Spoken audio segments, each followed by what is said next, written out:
Salut tout le monde! Après 3 ans de bons et loyaux services de la part de mon vélo de route, le Genesis Zero, il est temps pour moi de changer de vélo. Comme vous avez pu le voir dans le titre de la vidéo, j'ai un nouveau vélo. Il s'agit d'un vélo Trek qui est une marque qui m'est relativement peu connue pour l'instant. J'avais eu un vélo Trek mais juste pendant quelques semaines. C'était un vélo de route en aluminium entrée de gamme qui m'a servi entre deux vélos carbone.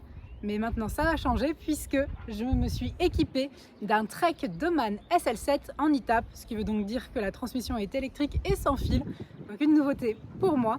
Je l'ai pris en couleur Dark Aquatic Trek Black, c'est une taille 50 et il est équipé en SRAM Force Access e-tap. Le pédalier est un 46-33 tandis que la cassette est une 12 vitesses en 10-33 pour l'instant, puisque si je veux je peux changer. En effet, j'ai un dérailleur de type wide, donc qui est assez grand pour prendre jusqu'à 36 dents, ce qui pourra m'être bien utile par la suite. Je vous en dis pas plus, mais c'est un vélo ultra versatile, comme vous le verrez dans mes vidéos à venir. Tel qu'il est vendu de série, c'est un vélo qui vaut 6 600 €. J'ai eu la chance d'avoir un tarif préférentiel parce que je l'ai acheté au magasin de mon conjoint, mais je n'ai pas de partenariat avec Trek. Cependant, j'ai un partenariat avec SRAM et Zip qui me permet d'avoir des composants vraiment plus haut de gamme que ceux qui sont prévus à la base. J'ai une potence et un cintre en carbone qui sont plus haut de gamme que ceux en alu qu'il y avait à la base.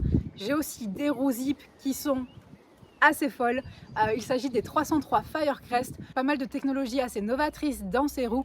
Évidemment, après quelques semaines d'utilisation, je ne manquerai pas de vous en faire une vidéo pour vous dire ce que j'en pense, le ressenti, etc. Au total, avec ces composants très haut de gamme qui ont été ajoutés au vélo, il vaut un petit peu plus de 8 000 €. Autant dire, j'ai pas intérêt à me casser la gueule avec.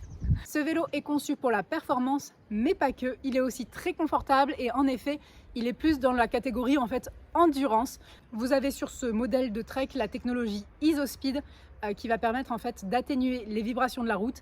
Donc vraiment, il me tarde d'aller rouler avec ce vélo sur les revêtements imparfaits, sachant que chez moi il y a à peu près que ça.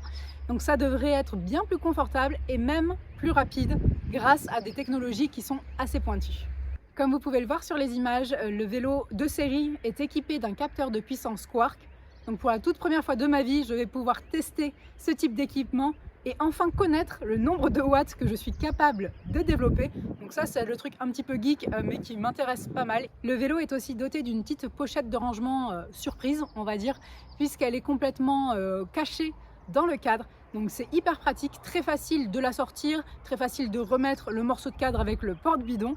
Ça ne pose pas de soucis et ça permet d'éviter d'avoir une sacoche de sel. Tous les outils peuvent être maintenus dans cette pochette et ça a l'air super pratique. Équipé tel qu'il est, sans les pédales, ce vélo pèse 8 kg 240. Avec les pédales, on atteint 8 kg 5. Donc c'est un vélo qui est un petit peu plus lourd que ce que j'avais avec mon Genesis Zero. Quasiment 1 kg de plus, il me semble. Mais comme c'est un concentré de technologie, normalement les watts qu'on développe sont vraiment très efficaces sur ce vélo. Et non seulement ce vélo permet de rouler plutôt vite, mais en plus de rouler plus longtemps. J'espère que cette vidéo de présentation vous a plu. Je ne manquerai pas de vous emmener avec moi à vélo lors de ma première sortie pour que je vous donne un petit peu mon ressenti à chaud. Si vous avez envie de voir ce Doman SL7 sur les routes, n'hésitez pas à vous abonner à ma chaîne pour voir toutes mes vidéos. Je vous remercie, je vous dis à bientôt.